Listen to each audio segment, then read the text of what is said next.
Sa surveys ba, no, sa mga datos ng Pulse Asia, lumalabas ba talaga yung so-called Iglesia effect that the endorsement by that religious group, yung block voting nila, meron ba talagang big difference yan during elections? Well, hindi naman ganun kalinaw yung Iglesia effect kasi itong mga nakaraang eleksyon, Christian, alam ni Papa Ronald yan, no? Tsaka ni Alan. Normally, ini-endorso ng Iglesia, sino na rin yung nangunguna, no? Doon sa mga naunang mga survey. Kaya pag nakita natin, kahit doon sa mga naunang, parang sa mga naunang survey, lumalabas na yung mga pangalan na nangunguna eh. Sa pagkapangulo, vice presidente o senador. Kaya pag tinanong mo yung Iglesia effect, eh parang sumusunod lang yung Iglesia doon sa natatakda ng survey. Meron ilan silang kinakarga na hindi nangunguna sa survey, pero siguro dahil na rin yun sa pinangako nila, no? Pero kadalasan yung nasa top 10 at least, yun ang kanilang pinipiling i-endorso nila sa kanyang mga miyembro. So medyo yung mas malaki na yung probability na manalo to begin with. Yun yung in-endorso. Oo. Actually, meron lang kami isang measure na parang noong 2010, kaya tinanong ko kanina si Sen Edu kung sino yung endorso ng Iglesia noong 2010. Doon meron kami exit poll Doon sa exit poll na yun, natanong namin kung sino binoto nila. Doon mo masusukat yung bigat ng Iglesia vote. Halos 8 sa 10 na iglesia ang bumoto doon sa inendorso nila sa pagka-presidente at vice-presidente. So, ibig sabihin parang 80% yung compliance. Medyo malaki na rin yun, no? Kasi pwede mo i-estimate ang iglesia vote na aabot siguro na mga 1.5, 1.6 million. Kasi batay nga sa populasyon ng ating bansa, pangatlong pinakamalaking religious group ang Iglesia ni Cristo Although parang 2.6 million nung 2020 census. So sabihin mo ng kalahati noon ay botante.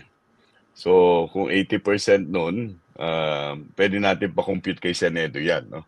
Sabihin mo 1.3 million tapos 80%, Senedo, anong sabi ng nasa Vatican? Mga approximately a little more than 1 million. Correct. Tama sabi ni Alan. Actually, a little less. A little less. Problema dito na on the spot. It's actually a little less. But, 1.3 million. 80%. Hindi, bumabawi lang. Pinapainan ko lang. 2.6. So, meron kang 1.4. Galing. So medyo malaki siya. May malaking diferensya yan, no? Lalong-lalo na doon sa dulo ng 12, no? Kasi doon, minsan nagtatalo lang doon, mga 100,000-300,000 lang ang diferensya ng 12 and 13 position. So pag hindi ka kinarga ng iglesia, maaring yun ng manganganib ka kung nando ka sa dulo. Okay. Si Alan naman, kasi ihuhuli natin yung merong flight to catch Okay. Correct. Alan, sa pagpaplano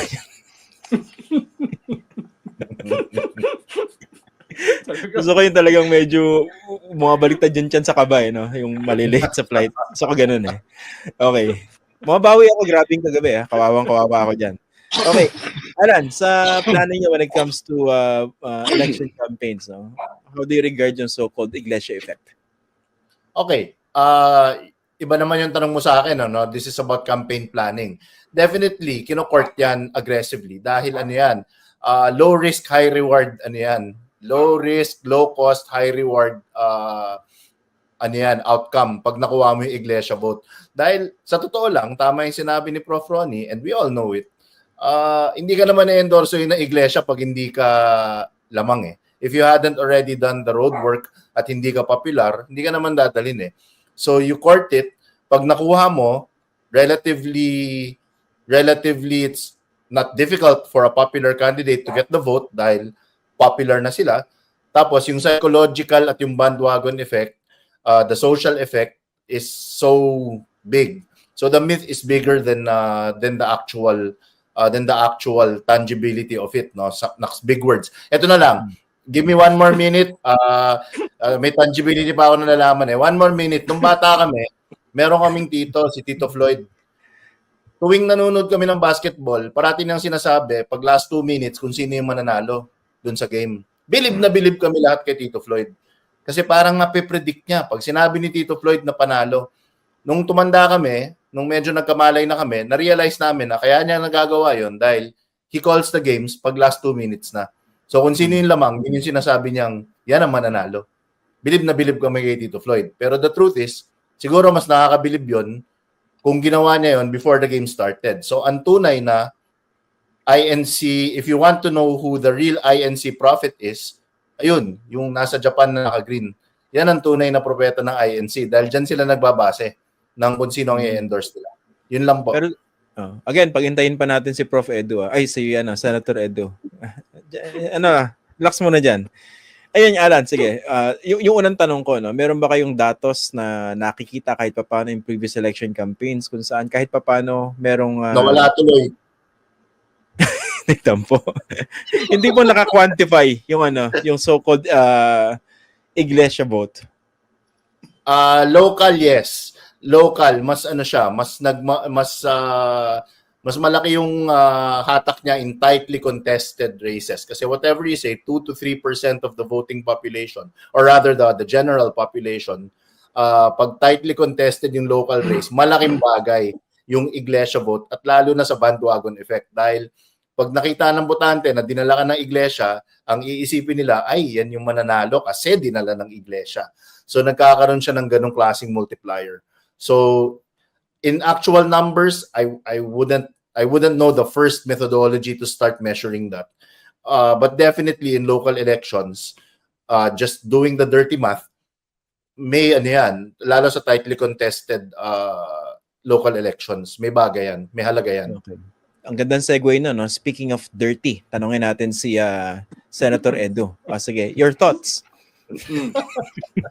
On what? Wala, ganun ka vague. Just talk. Your thoughts on what? Just think about anything. Go.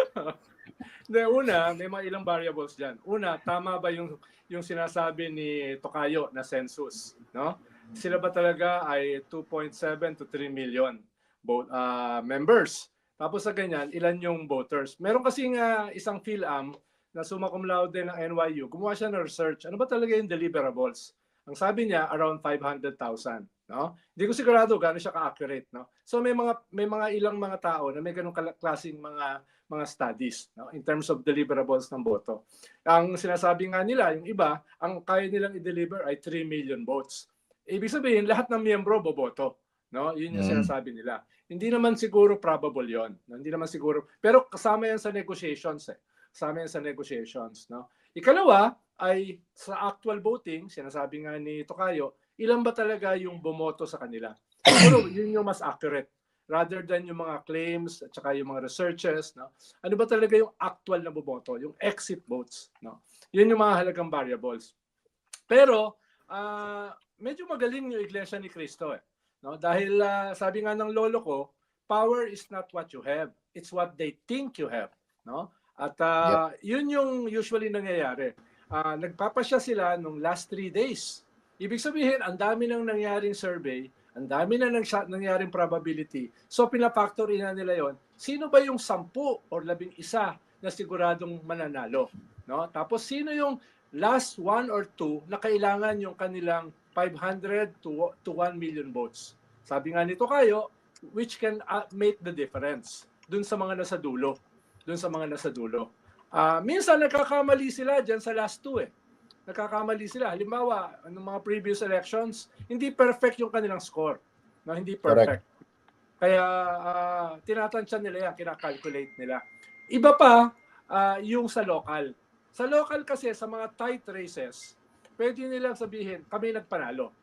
At dahil na ipanalo namin, ito yung quid pro quo. No? Kaya yung mythology, yung legend, lumalaki. No? Dahil maganda yung maganda yung tacticizing. Maganda yung tacticizing nila. Maganda yung kanilang data analytics. Na yes. Ito ay ganito kaliit yung agwat, no? Negotiate tayo. At ito ay pwede nating ipanalo. Tapos yung ganong klaseng legend, pwede mo nang palakihin.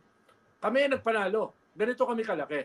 So, yun yung sinasabi ko na power is not what you have, it's what they think you have.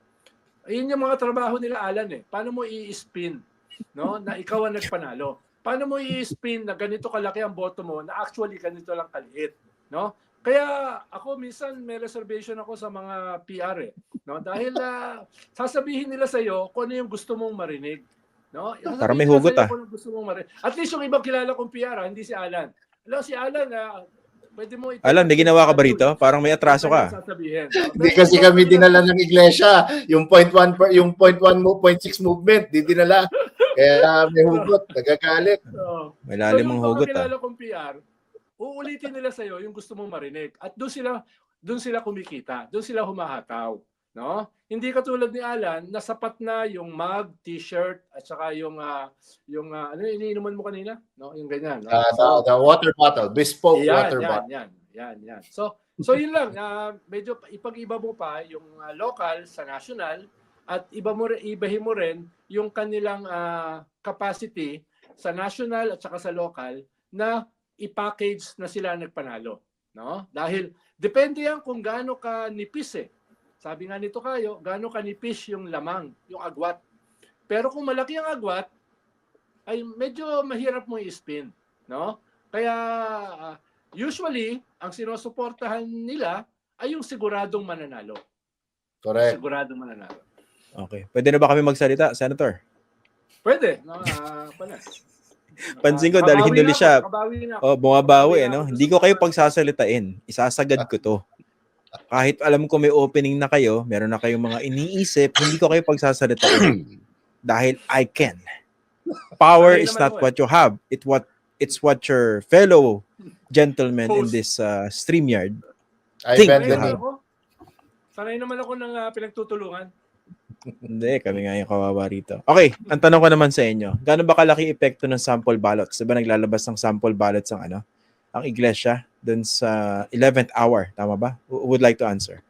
Except Senator Edu. Anyway. Go.